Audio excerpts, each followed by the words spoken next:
Welcome to GMS Live Chat, the new series of live chat that we are going to introduce all our potential candidates in this coming election, right? And today with me is Miss Sharon Lin. Hello, everybody. Sharon. Look at it. So not there's a all right. So hi Nick. Happy New Year to all of you. 新年快乐，万事如意。身体健康啊，发财就是 PAP 不懂要值多少钱了。Coming, all right. Okay, Sharon. This is the first time you doing live.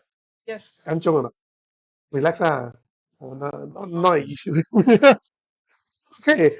Maybe you introduce to our viewers for the moment. Where do you come from? Yeah, hi, everybody. My name is Sharon, and I'm going to be 40 this year. I stay in the north. I have a degree in computer engineering with a minor in business, and I've been working in the IT sector for more than 10 years now. I'm doing more of the enterprise IT and in the technical side, which means I'm more of an engineer. Can hear? Anyone can hear? I definitely can hear. You speak. Let's see whether you hear. Speak. Yes, hello, testing. Loud. Have to speak louder. I think. Oh. Yeah, this one must Adjust. no, put it here. Higher. Okay. Yes. Oh, okay, good. That would be nice. All right. So, you're in IT line, graduated from NTU. Yeah, no wrong. Yes. All right. So, yeah, having how many jobs? One job. One job mainly. Yeah, mainly. Sideline, moonlighting cannot see. Okay. Maybe you give me about your background a bit because why do you want to come into operation politics? Okay. Maybe I'll start with my family background. Yes. Then from there we'll Yes. see how I progress. Yeah. Yeah. So I was born in a humble background, very ordinary family, Okay. and my parents Yes. they were not very highly educated. Same. Yeah. Frankly speaking. Same. Yeah. So my parent, my father is a taxi driver. Yeah. Oh, okay. Yeah. Only primary school education. So he also worked as a taxi driver most of his life. Okay. Then my mom, she has better education. She had secondary school education. But the similar thing is that she doesn't have specialized skills and knowledge. So in the 1990s, at that time, she worked in various jobs all her life, but in the 1990s, she was able to find work in a factory as an assembly worker. So for those of you who know the era well, you might have heard of the brand Compaq. She was working. Computer. It was a very popular computer brand. Yes. That time. Computer. Yeah, so she often told me she liked the company very much, the American culture, because as a secondary school leaver, she felt that the company invested in training a lot. As a secondary school leaver, she was able to learn things like semiconductor electronics. So she's very thankful to the training provided by the company. Yeah, she also likes the at that point of time, I think profit sharing is still a scheme implemented in some companies. So she said that helps the family finances a lot. Profit sharing. What she's in production line, still got profit sharing. Employee. Okay. She told me. Yeah. That means if the company is making money, then they will have more bonus. Yes, for all Monthly? factory worker. Is it Money. monthly? Money. No, monthly or what? Year-end. Year-end bonus. Okay. All right. Yeah. And she likes the culture very much. Yeah. Mhm. So she likes the American bosses because they were always very receptive to the feedback from the ground. Yeah.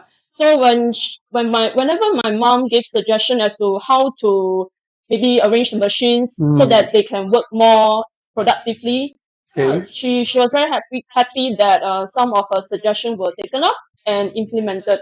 Okay. Yeah, eventually. So So she was very happy about the environment. Yeah. And then the work in the factory is quite hard because you have to work 12 hours a day. Wow, 12 hours. 12 hours a day. Oh, that's So it's long. like a 3-day or 4-day week All alternate. right. Mm. Yeah. And but she's able to take up overtime work. Still can take overtime after 12 hours. Wow. No, it's additional days. Oh, okay. Additional days. So maybe she work 5 days a week. 12. Yeah, so that means like 12 hours a day will be 60 hours a day. Okay. And it was a good living then.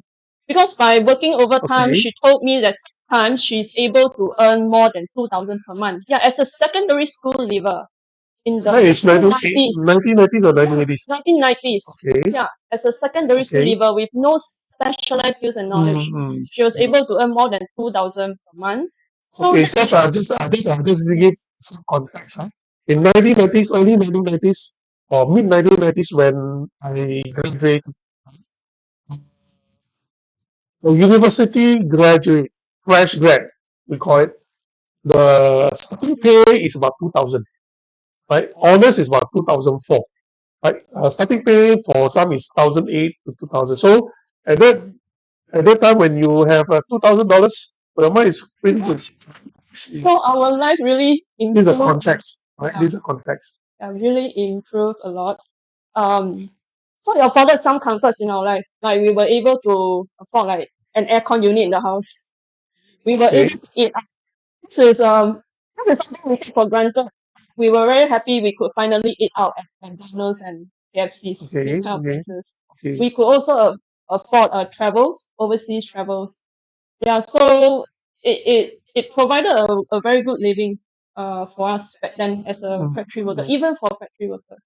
So it actually means that if you are willing to work hard, right, with a job with a certain skill set, you can live quite a good quality of life, for a small family. How big is your family Just me and my sister. and your parents? So 4 of you. All right. So what makes you want to change? To jump into this pool of opposition politics. So, but actually, good times didn't last long. Okay. Yeah. So in the late 1990s, Okay. 2000, there were mass layoffs in the manufacturing Okay. sector. And then after that, I think the Singapore government wanted to transition Singapore to service economy, I think, because of this massive layoff. Okay. Yeah, so my mom's job was affected. Yeah, she was retrenched. Okay. And at that point of time, I was in secondary 3, All right. trying to prepare for O levels. Yeah, so there was this constant worry whether will I eventually be able to complete my O levels. Yeah, and then All right. my father always like to scare me by saying, "Oh, we will have to move out of the house and then sleep under the MRT." Yeah. And even suggested to me to like quit school and go to work. Then maybe I wouldn't be sitting down. All right. Yeah. So, but my mom knows that education is very important. So she asked me to focus on my studies, and so she took up like she was in and out of job after the retrenchment because it is very hard for someone with no specialized skills and knowledge to find work. But she told me she will do two jobs and 3 jobs in order to find my money. No, you know why I asked her how many jobs she's doing, right? Because that's a family background, right? All right. So you still haven't come to a point. Or why do you come into opposition politics? Just because there's a change of your family construct of economic construct, finance construct, or what? So there were, I mean, the issues that is happening to me, I find that it's linked to the policies that we have. Or you blame the government? People always say, "Oh, don't blame the government." Why? Tell me why. Really, I think there's something more we can do. Okay. Yeah. So yeah, like what I was saying, after the retrenchment, the family finances is not really stable. So sometimes I really have to go hungry. Huh? Really? I have to go hungry. Yes, I have to go hungry.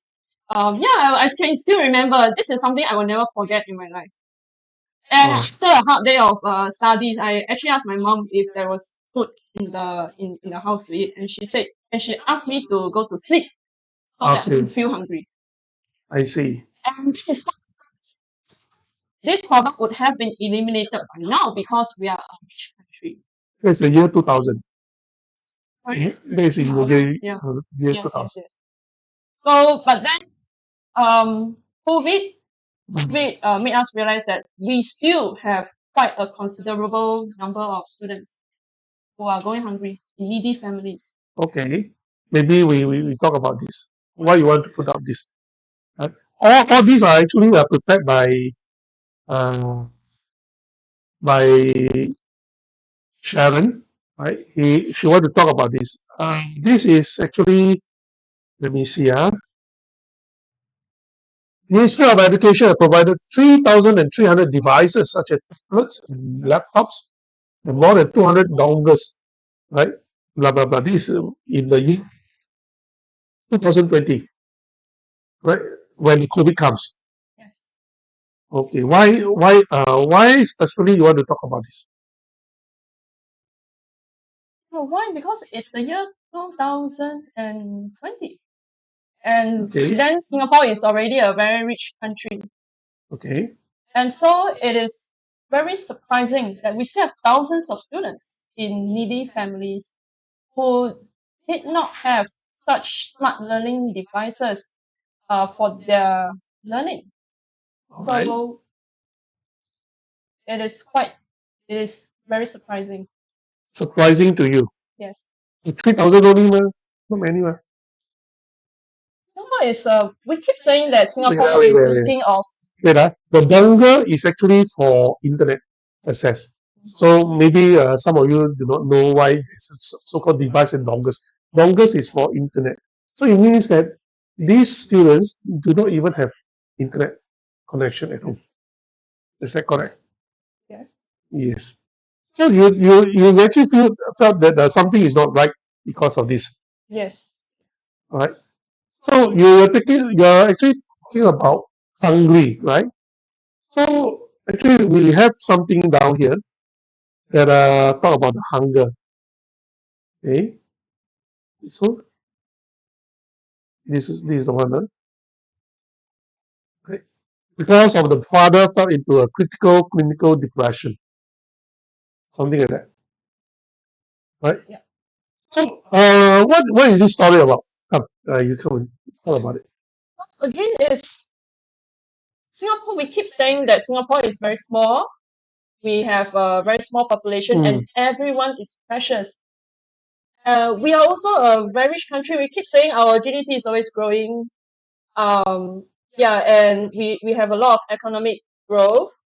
But why is it that when at the same time when we say that we still have thousands of students whom we are not putting in the investment to invest in their future? I think we already have such a very small population, right?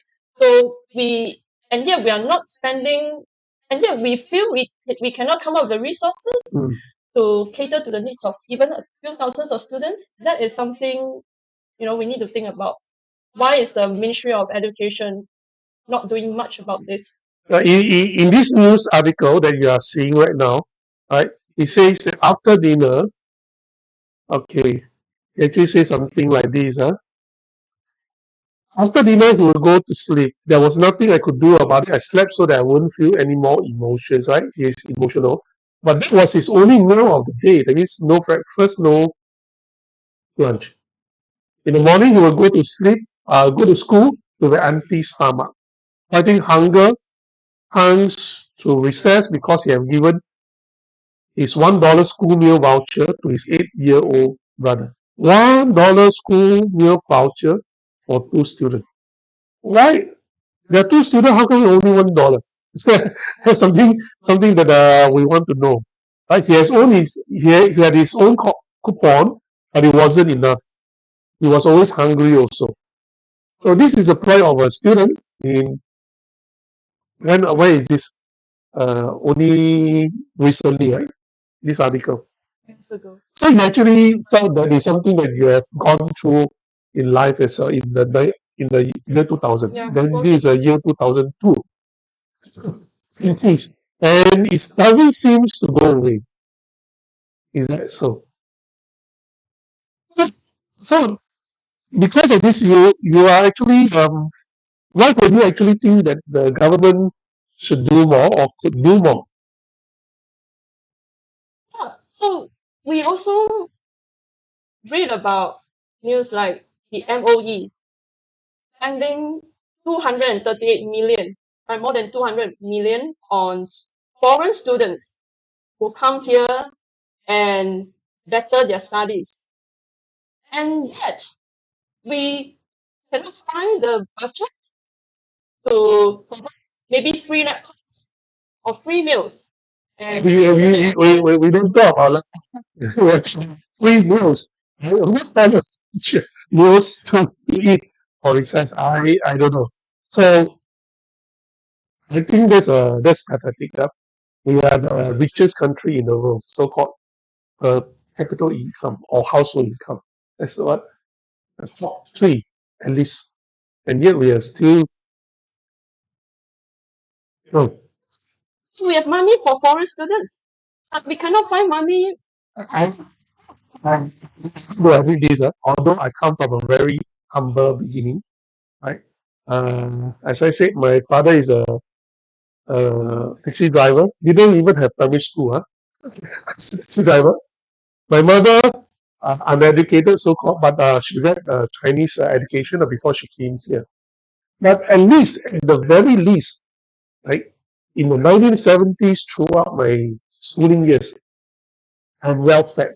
That's why I'm fed right now also. I was well fed. There's no time in my life that I go hungry. Right? Well, of course, my mother is what illegal hawker. I always say I'm the youngest illegal hawker running the streets during my time in the 1970s. Right? But at least illegal hawkers, if I can't sell my kueh, I eat my kueh. I never go hungry. There's no one time that I will go hungry. But it's 30 years, 40 years down the road, or even to now, 40 years down the road, 40 plus years down the road, I cannot imagine that our student is still going hungry. Right? So you can use what you want about top GDP, first world country, but is our quality life improved? It's a fundamental question, and it's something that you actually felt very strongly, Yeah, that's right. right? Yes. Okay, so hi, I'm Aurelius. This is my stage name. So probably you guys felt that feel that there's a segment of Singapore that is still left behind after all this progress by Singapore and our GDP and everything. So why do you think that is so, and what should or can be done about it?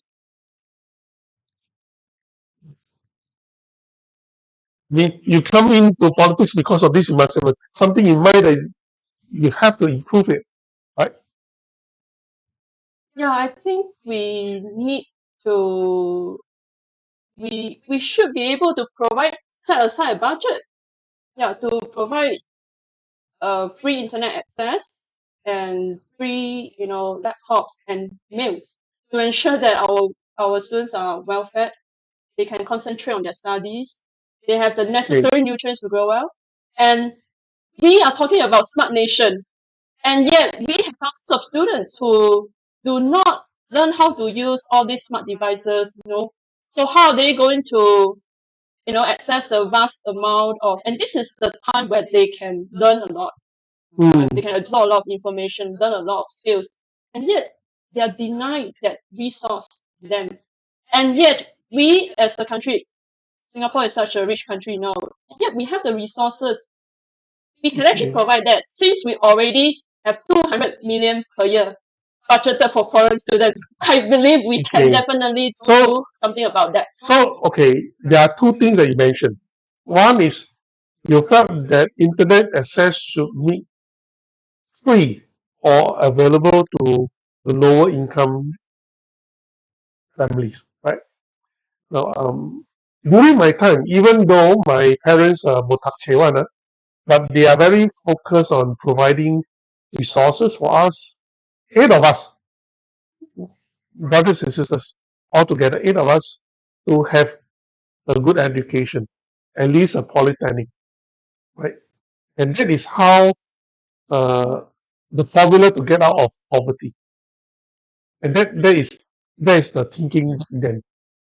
I I think it also applies right now even more so because we are actually into the IT age, actually going into AI age already, no longer IT, but at least all students, all citizens should have the basic means be IT connected and for the learning purpose. That is what you felt strongly that it should be provided.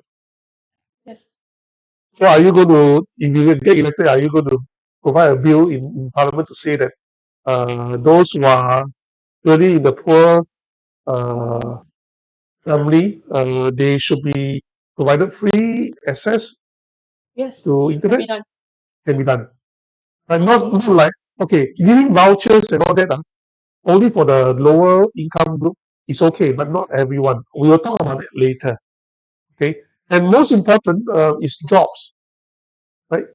Jobs for parents and jobs for the future generations and Yes, even for your yeah, family. I agree. So, when I look at Parliament session, Yes. when I see MPs Mm. and ministers, they are very unwilling to provide unemployment benefits because they always say that will make workers go lazy. Okay. That will make them dependent on government. But however, have they ever thought about, their children in the family? Mm. They have to go through the financial stresses in the Okay. family, emotional stress also, Okay. and the parents they may also have their elderly parents to take care. So like when my mom was retrenched, the first thing in her mind was not to become lazy. The first thing was to pay the bills, Yes. to continue to finance our education, to continue to pay the mortgage. Mm. So that's really, becoming lazy is really out of the question for let's say for people like my mom. Yeah. So they're saying most Singaporeans are quite resilient in that sense. Yes. Okay, to add on here, I'm on MOE's website, so I'll just take the so-called government's Yeah, standpoint sense. Okay. or what they're really doing lah. Okay, to be fair to them lah. Okay, so currently there is a financial assistance scheme for low income parents and students. So okay, so according to the website, if your monthly household income is up to $3,000, okay, I think we do qualify as a student Yeah. for waiver of school fees and standard miscellaneous fees, free textbooks and school attire for primary and secondary school students, and 65% of school bus fare subsidy, $17 transport credit per month for primary to pre-U students who take public transport, and surprisingly they have 7 meals per school week for primary school students, meal subsidy. I don't know how they give out the meal subsidy lah. Okay. $10 voucher lor. 10 meals per school Right. week for secondary school students.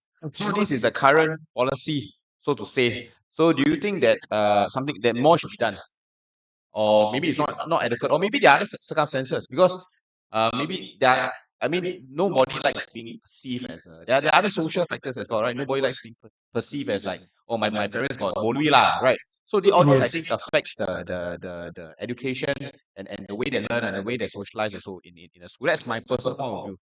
Yeah. My point is this: policies may look great on papers, but when it comes to execution, a lot of potential parents actually do not know it exists, right? And therefore, they suffer. So most of the time, it depends on the teachers. They put spot on those students from a poor family. It depends on them. So how do you keep publicize it or really make known, even to those who cannot. They don't even have internet, put it away. You can search, right? You can't search. You don't have internet. What would they do? They may not even read English. You see, that's the problem of the concept, disparity in policy and policy execution.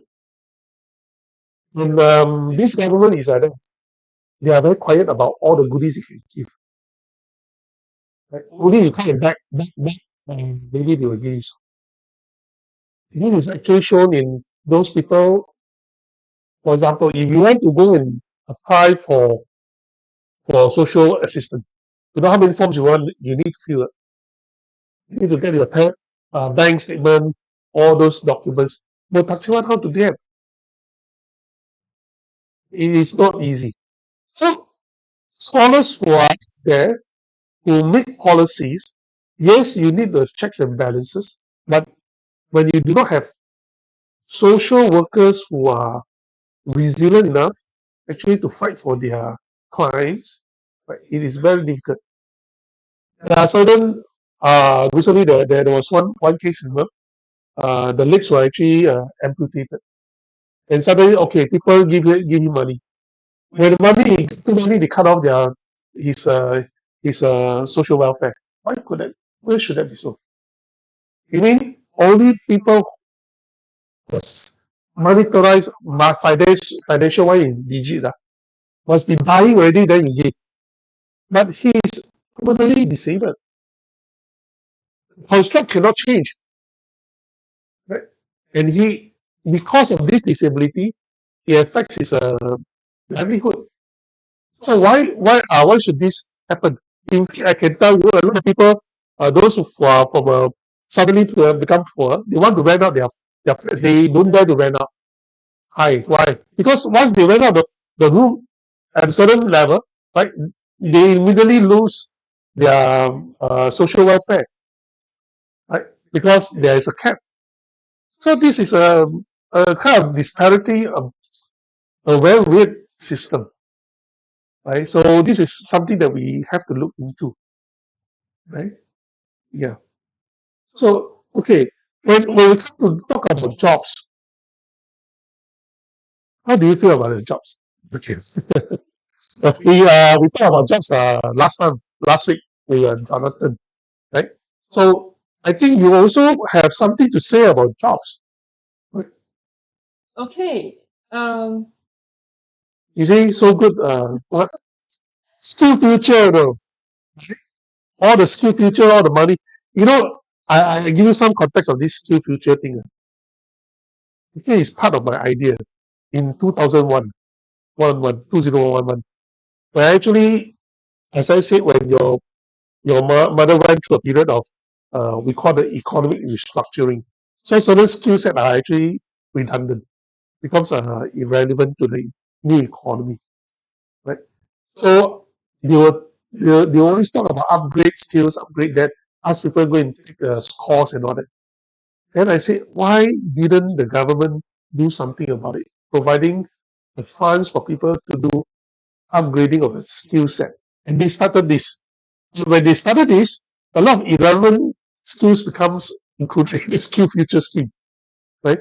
So a lot of people are starting to talk about, hey, I go to this course, that course, but it's only for hobby. You cannot really find jobs with such skills. What's your take about this? This is on what you're showing now. It's the Skills Future Job Seekers Support Scheme. Yeah. It's actually an unemployment benefit. Yeah. Yeah, so when it comes to implementing Yes. cost increases, our government is really very efficient. Like Yeah. Okay. when it comes to benefit that helps the worker.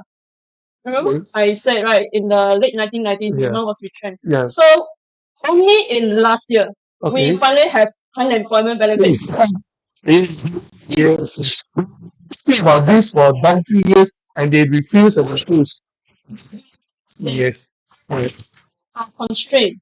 Right, it's only for those who are earning on average 5,000 and below. Okay. I find that this is a bit interesting because Why? who's earning 5,000 someone who is Okay.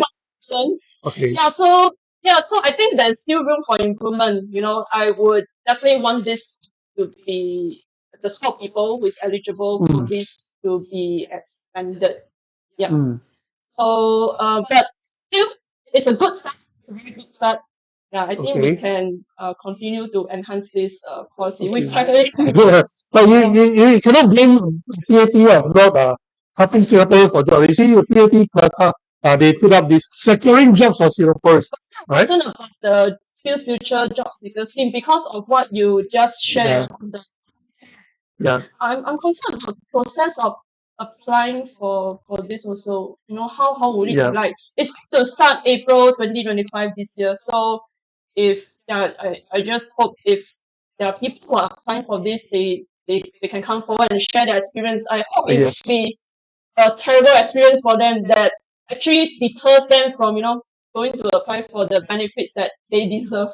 Now, okay, now let's look at what PAP say first. Actual pay, right? It says our PNE or no T, PNEs understand the need for foreign workforce. Very sensitive thing again.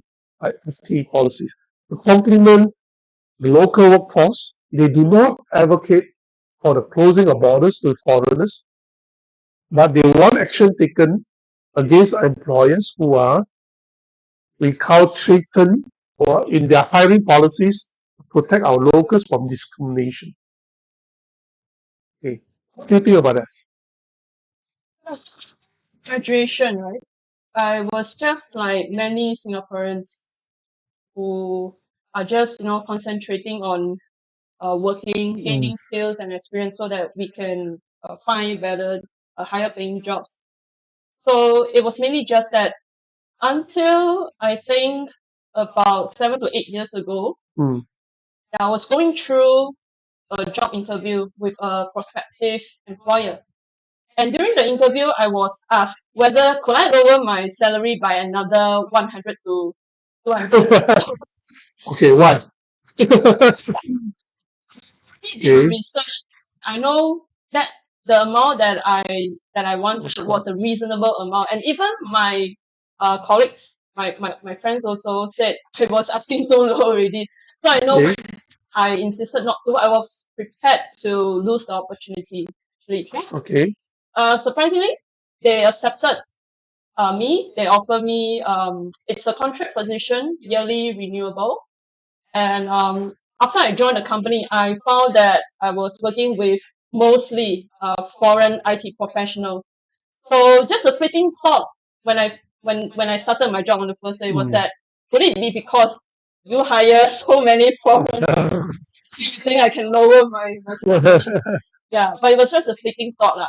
I didn't think too much, so slowly I just settled into the normal work routine. But it was also a time where we have a lot of independent media to read issues affecting Singapore. Yeah. All right. There were also a lot of debates in Hong Kong Park Okay. talking about So this is actually your start of political getting. Right. so I went to attend these. Okay. Organizers were actually volunteers with opposition parties. Okay. Who's that? Who's that? Yeah. Who are the volunteers? Which party? Huh? People's Voice. Yeah. Okay. So I was invited to join the outreach activities. So that's how I slowly get involved. Yeah, Right. opposition I activities. see. Okay. Concerning about this foreign, your interesting thought. I guess that they have no choice but to give you the job, basically because they need the quota for employ more foreign workers, right? So, but concerning the Minister of said, oh, for every foreign teammate, they create 10 job opportunities for Singaporeans. You see, it is a reverse, correct? But in your case, it's because they need you as a quota so they have more S pass, right? It's actually the reverse. So this is a 颠倒是非 I have explained this before, if you know, right? There's no job creation for local. Local means PR and citizens. When you just change the tag for any S pass or E pass who turn PRs or citizens, there's no new jobs created for locals. It's just a change of tag. That's why you end up with a high growth of local PMAPs. It doesn't mean that there's high growth of local PMAPs. It means high creation of jobs for locals. Right? In fact, in your case, it's you who created the jobs for here. Am I right to say that? Because without you, as a quota, they cannot have more S pass. You need no need. S pass you need. There's a quota. So you see, PP is always into this double talk. I don't like it. I really don't like it because you have to be upfront of that. Right? Now, okay. With Gabriel, yeah. So when I was working, I didn't really take note of my work surroundings. Yeah. Until I dropped this read up. Okay. And there were like a lot of things, a lot of issues being raised. There were two main ones that I heard. Okay. One is the 14 days jobs portal. Yes. The Yes. issue, Yes. to prioritize jobs for Singaporeans. Yeah, it was just a rumor. Okay. I personally experienced it. Okay. But I experienced it finally. Okay. So What happened? it's actually true. Yeah, so it happens to one of the companies that I worked in previously. They already decided this foreign hire they wanted to get into the company. Okay. But the head of the company just instructed the HR, to just put up the advertisement Okay. on the job portal for 14 days. 14 days, he said you must take down and then get the foreign. No need to interview local. So I decided before. Okay. There was no such thing. I mean, we also hear this kind of thing, information from Manpower Ministry, and that there's no such thing. Because I haven't seen it for myself, so I thought maybe there's no such thing also until I see it for myself. Okay. So the rumor is actually true. And yeah, I hope we can, find out more.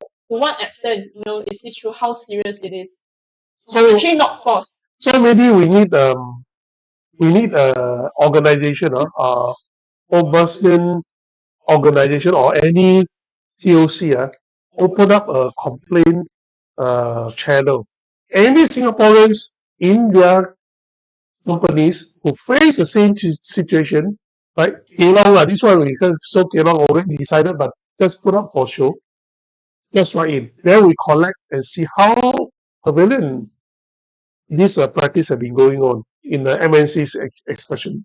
Yeah, and for the foreign worker quota, I also didn't know that.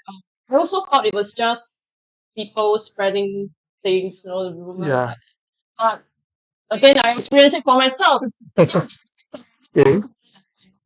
IT. The company was opened by foreigners, and he mainly targets, foreign countries. And because he has maxed out his foreign worker quota, so he finally opened a few positions to hire a few Singaporean graduates. So you see, I am correct. Singapore is a creating jobs for foreign workers, not the other way around. So PAP don't talk out. I cannot say this in Parliament, but I'm not in Parliament now. I can say this. Right? Okay. Advertisement time. Right. Now we have to serve the people first, and this is our design, right, for our fundraising. Very nice, full cotton, right? Full cotton t-shirt. Okay, want to take out. Then you put it there. Okay, here is how it looks like. Very nice. $40 each. Okay. Oh, this is come to change lah. Right? We have people's power, but not the party. So you can wear, you're not identifying as a people's power, but people's power is just a common slogan for us. Okay. Now, beside this, serve the people first. I hope anyone who goes into Parliament have to serve the people first, not your boss, right? Not your foreign talent, right? And we do not want any bullshit anymore. And this is called enough bullshit, right? All this bullshit about foreign talent or foreign people creating jobs for us is bullshit. We are the one who created jobs for them. Okay, so you can pay now. Later, later I give you the PayNow code. So you can pay now, and then I will deliver to you. Okay, and have to message me lah, private message me for that. Right, and definitely we have to make Singapore our home again. I felt very strongly when you tell me about the story about students getting hungry, even for yourself at year 2000 is unimaginable. Even if I live in a rental flat, a two-room flat actually, with 10 people inside, but we never get hungry. Right? But I cannot imagine why we are having this going on in this era. Okay? Right? Definitely, we do not want PAP to own self. You need opposition in Parliament. Right? Need them to do the right thing. It's important. So, of course, they like to own self, whether it's a Red Out, whether it's Warren case, right? And all that. I think it doesn't work that way. We have a democracy and it must be a functional democracy. Opposition is important in Parliament. And definitely, it's time to change. And yes, we can with your vote and your support. Financially, volunteers, your effort, right, as well as helping us to spread our messages.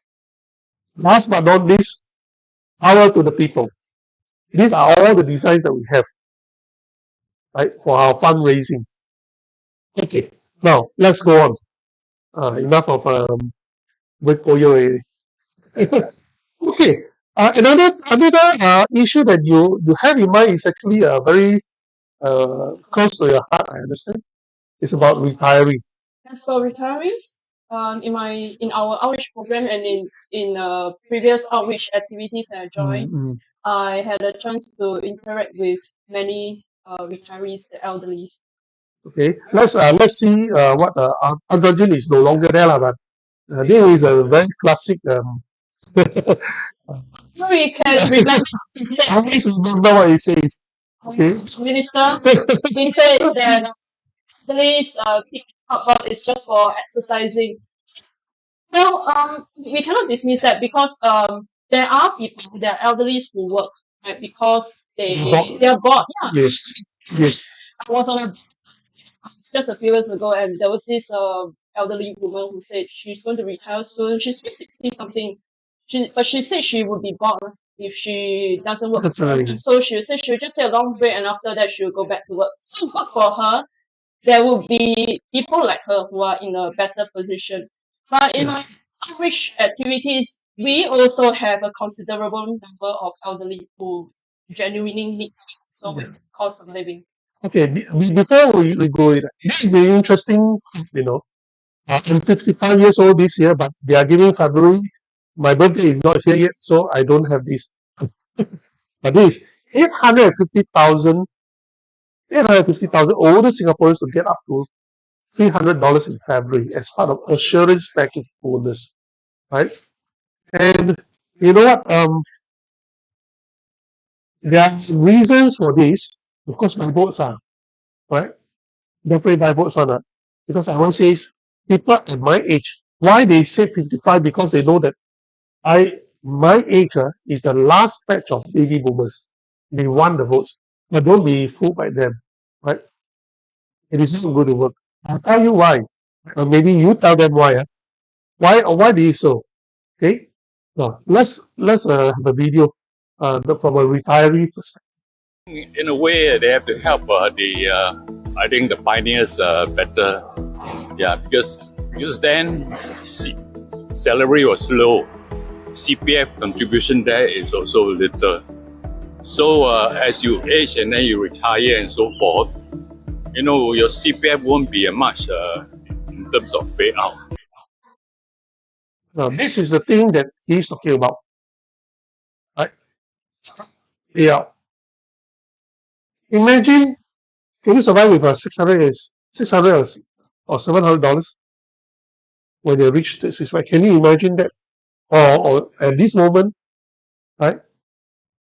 At this moment, median payout. This is median. There are people who are lower. Yeah. And according to Derek, Derek is very his tech topic. He says that more than 50% of people have less than $500 paid out right now. Can you imagine that with a GST increase and all the food stuff increase? Not only our youngsters are getting hungry, I think our elderly are getting hungry also, the retiree, if they are not careful with their expenses. So I can share a story with that. Yeah, Yeah. just a few years ago only. Yeah. I was talking with an elderly woman. Mhm. She has some medical issue. She was sitting in a wheelchair, and she told me when she go to supermarket to buy vegetables, she used to buy a variety of vegetables. But after all the inflation, all the cost increases, you know what she buys? She told me she only buy cabbages and carrots. Okay. The more filling one. The cheapest. Yeah. I see. Yeah, these are the part of our retirees. Let's watch another short clip. Everything must go down on the price. It must go down. Price will go up every time. This is for the retiree. Everything must go down. He's basically begging for everything to go down. Right?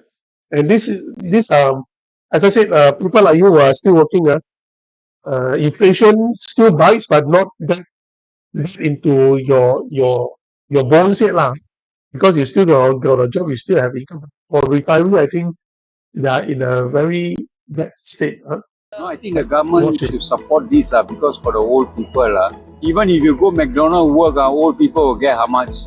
Those cleaner, all this, they get $900, $1,000. Children all kick them out, they're staying alone, a lot of burden. If you don't have the money, you have to work. But most important, health. If you don't have the money, those you see McDonald old ladies all 70 plus, sometimes pitiful. Children, married and just act blur, So, for money, you can retire early. You got no money, no choice. So, that's something government have to look into it. Here is another one. Look into it. From a number Yeah. people Yeah. working into their 70s. Yes. I met a number of companies, they are positive, they are okay to work. Yes. We take it. We saw, right, that gentleman, he was a university graduate. And he's, at some certain age, his body cannot take it and he just have to stop working. I have a feeling that our ministers might be thinking our elderlies are working in their kind of job, which is cleaners, which is basically Yeah, okay. it's a cleaner in a place. It's physically risky for them. So this cleaner in her 70s, she said she suffered for while cleaning. She's very She all right. she recovered after 2 months of Okay. rest, thankfully. She could be permanently paralyzed, in her 70s, and then that would create a lot of issues later on, like caregiving and then the medical needs, medical costs and so on. I'm very happy she's all right and that she recovered eventually. But that's basically risky. So the point about the health, that is something, it's not it's not just about this, asking them Yeah, to stay yeah. healthy. When they work, they work in cleaning, F&B, this kind of work where they have to walk across slippery floors and be Yes, dangerous yes, correct. for them. Yeah. Yes, especially in McDonald's. Yeah, you see a lot of elderly. Coffee shop also. But the coffee shop now they use Bangalore. Yeah, yeah. But in McDonald's we still have it. But just now the one gentleman who says that you see old people in McDonald's. Do you know why? You know? I tell you a story. In Mokyo, I used to stay in the Mokyo, right? At Mokyo Central, there's one McDonald's. It's 24 hours. After 11, you see a lot of old people sleeping down there in the McDonald's because got aircon, free aircon, right? But the most important thing is they do not have a place to go back. That's why they stuck in the McDonald's. These are not the McDonald's kids or the 80s. These are the McDonald's aunties and uncles in the year 2002, 20. We have all these people, right? And it's very heartbreaking when you can't help them much because really there are too many of them. Right? There are 1, 2, 3, 4. Even sometimes with their children, and many occasions, some of the children actually are uh, mentally challenged. That means those so-called, who said mentally challenged, and they are not very smart people. Right? What are the governments doing? Are they doing anything? No. Better not let the government know. You know why? All these people, when they are caught sleeping on the street, they were sent to the home of the destitute next to the IMH, right? And is actually as good as in prison because they cannot go out freely and all that. So they prefer to sleep in McDonald's instead of going to the tents. Last time still got people sleep in tents, right? Now imagine PAP government always, the IBs also always boast that we are the first world country, best in the world with high medium income, but they did not see the other side of the society. While we give a lot of money, scholarship to foreign students, not that I'm against, but there must be a balance. We have to take care of our people first. That's why if you look at my Facebook, my account, my main account is Gomin Singh Sabtu Singapore. What does it mean? Sabtu Singapore means Singapore first, Singaporean first. There's nothing wrong.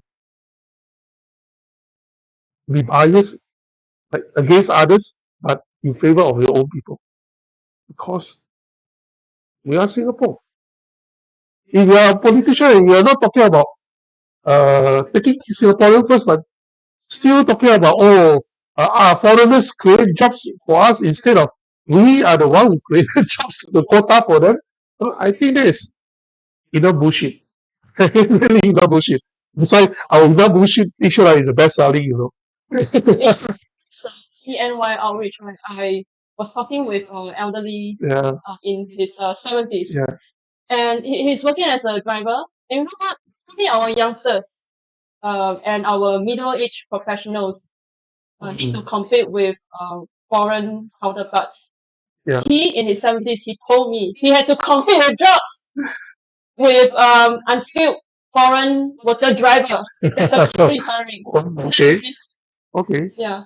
Okay. Talking about jobs, your own experience. You always complain, people got 2, 3 master degree one. I'll talk about the jobs. So, last live chat, I was actually thinking of what she told me, that it's unfair to say that we have to compete with the whole world for jobs in our own country. Why? You can always find someone out there in the billions, among the billions people in the world, 1 billion people in the world that have double degree, better than you, smarter than everyone else. And where do we stand? We only want 2 million people are working, right? You can always find 2 million people to replace totally those Singaporeans. Max only what 1 million people. It's easily done.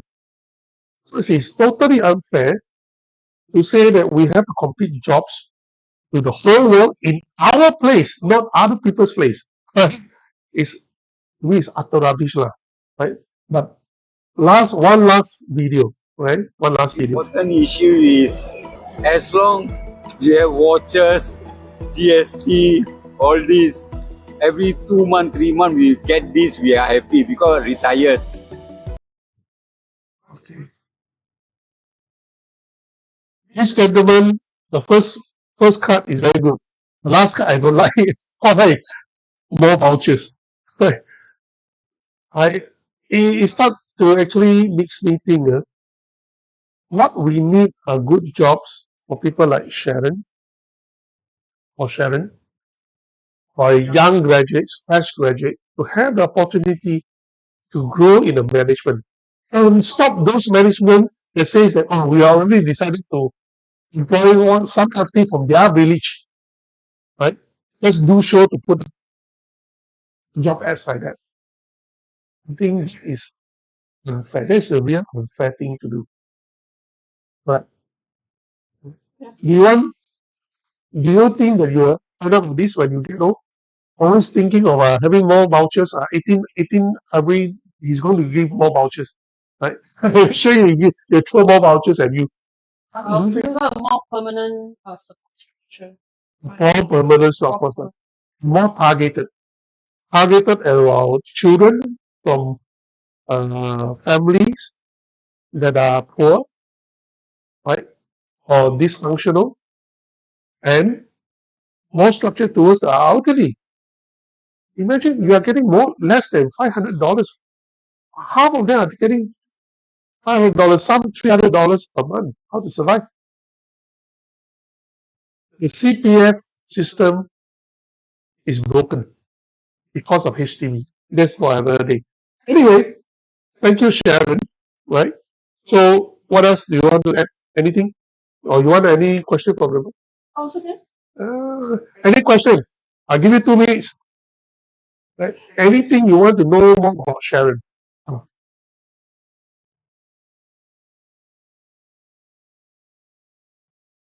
You can key in right now.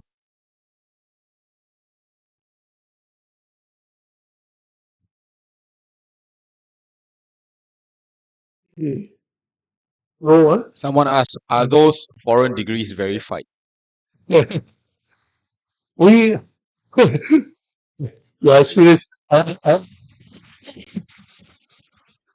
Your view? Yeah, news. Yeah. Some people with foreign degrees. Okay. Okay. The progress is this. In the past, in the year 2000, when they start to open the floodgate, big, they do not have a system of checking all the degrees.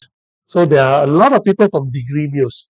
Even PhD teaching in NUS are also from degree mills. Okay, he was only called a doctor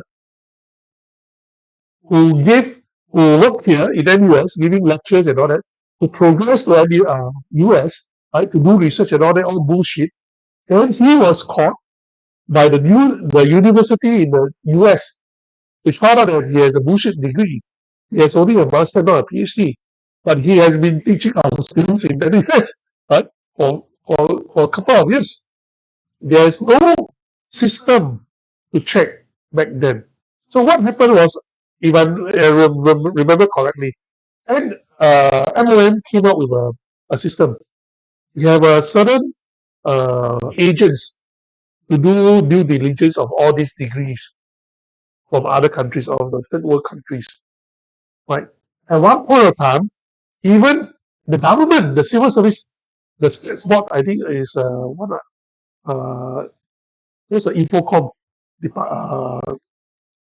Digital Authority, IDA, employed someone who have a fake degree, or for not fake degree, from degree mill. It was exposed by TOC, right? But they just pretend nothing happened, right? But now I think we do have a system of double checking or do at least a minimum check on these degrees from this third world country, right? Okay, how will Sharon's humble background has been shaping our policies on education and jobs? Do you have any specific initiative in mind?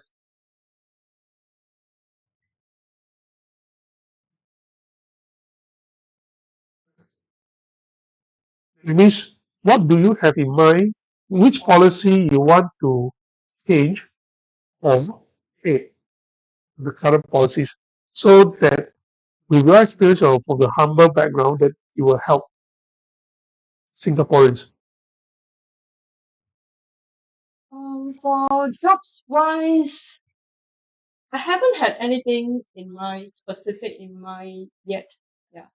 For education, yes, I think more help for the needy families and like and okay, as what we discussed just now, Right. there is help, but like what you say, there are families who didn't have internet access. They cannot check all this information. They could also be very busy with work, busy with all their problems Yes. in their life. It's very difficult for them.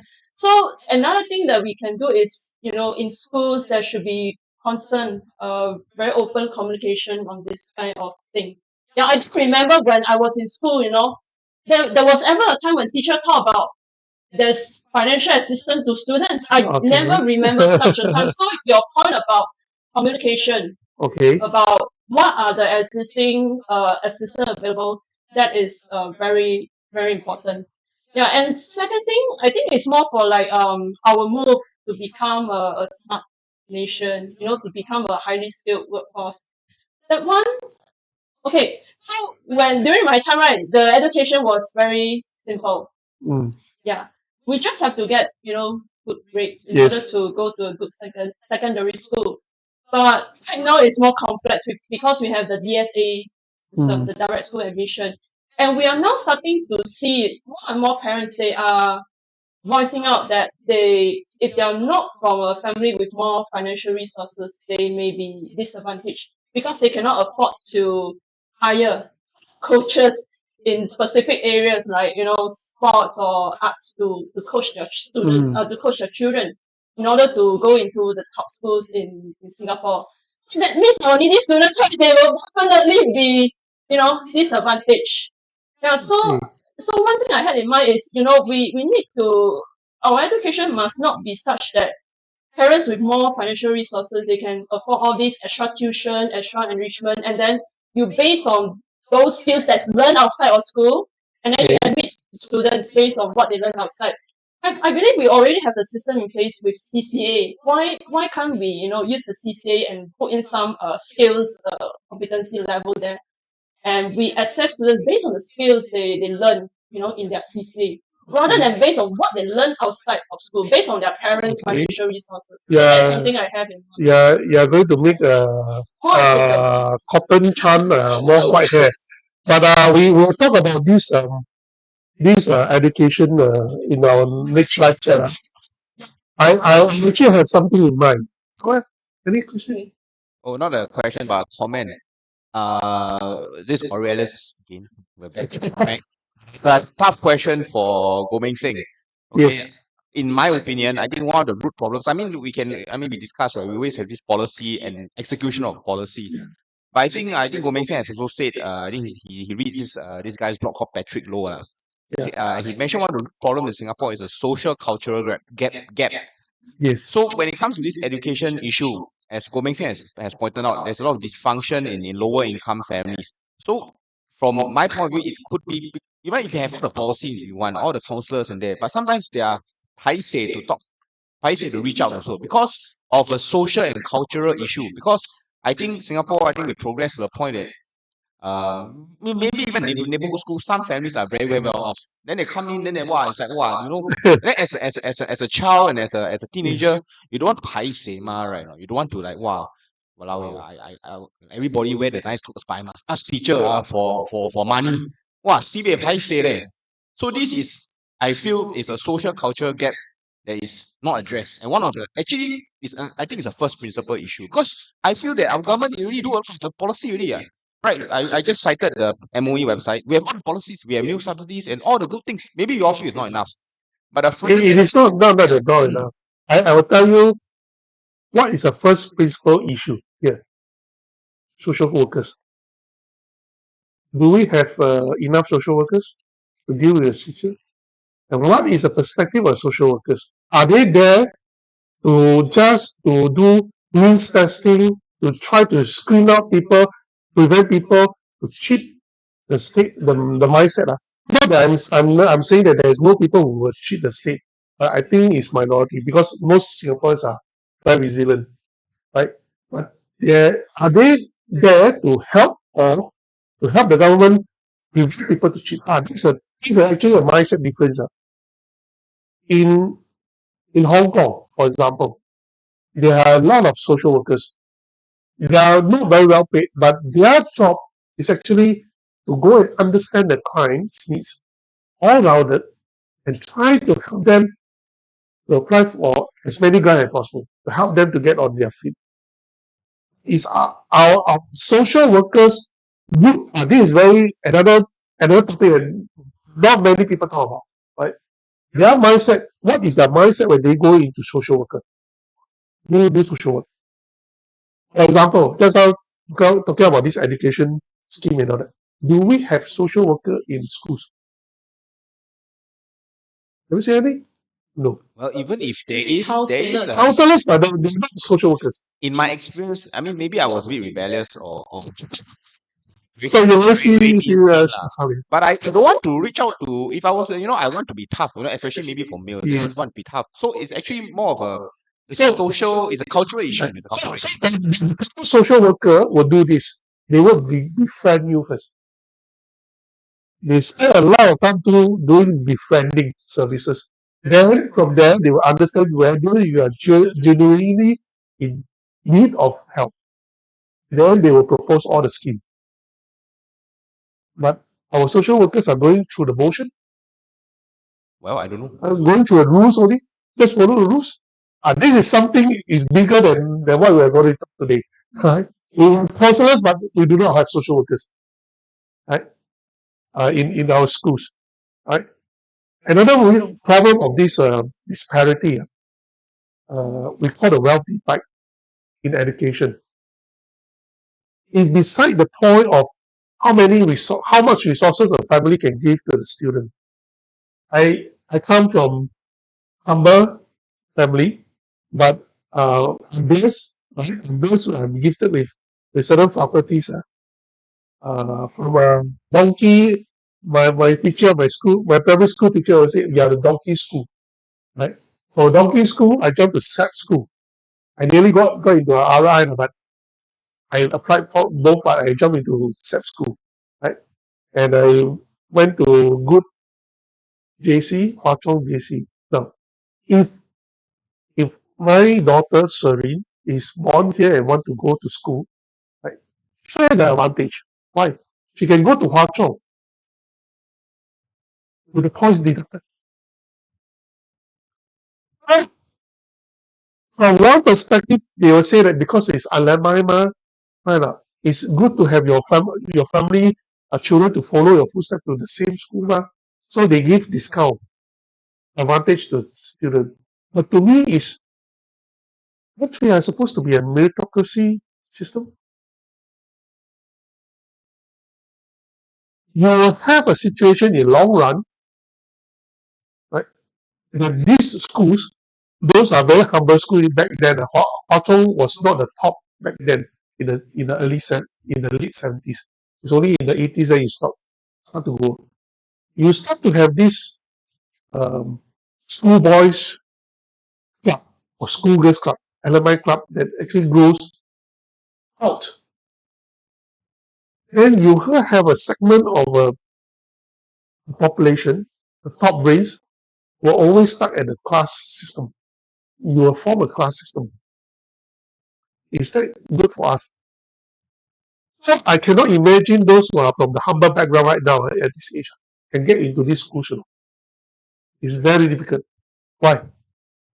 In China, they say your father, mother not from Huazhong, how to get into Huazhong? The people, father, mother are Huazhong, they have discount. They get in easier for than you. Unless you are really top all straight A's one. Right? I think this is the problem. If I'm going to change education system, this is the first thing I will cut. Right? The alumni point system.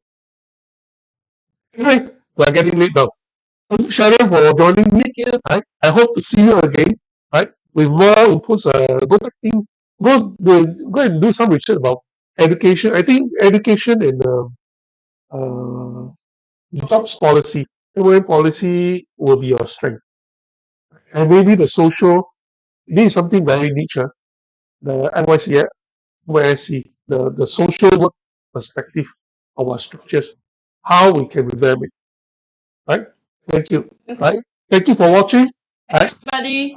This is, I will show you the donation. You can buy our t-shirt as now with this QR code and just PM me. Remember, $40 for each. Okay? You want to give more or welcome also. Right? Thank you. Good night. Please give more. Good night. Thank you. Bye.